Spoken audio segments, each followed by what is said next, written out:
Well, I think the Chinese young people specifically still respond to this very legacy of the May 4th movement in a most enthusiastic way. For example, patriotism, the love of one's country, the pursuit of progress, and also advanced values.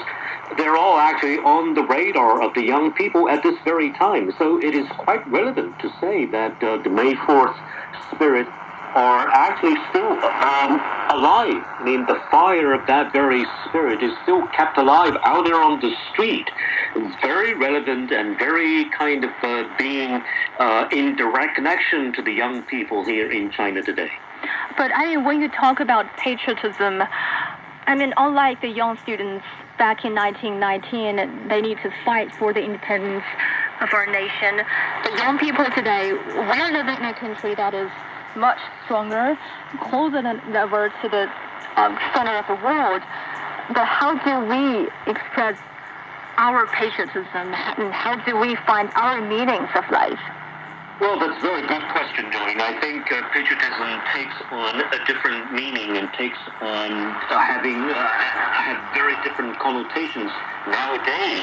And back in the past, patriotism means a collective effort to overthrow this very reactionary young government and to strive for the independence of the nation. Nowadays, patriotism should be expressed in another way, for example. I mean, much along the same way. I mean, with the May 4th young people, for example, reaching out to the community, reaching out to the broad masses, including the workers, the peasants, the citizens out there in the city, especially right now in China with COVID-19 prevailing.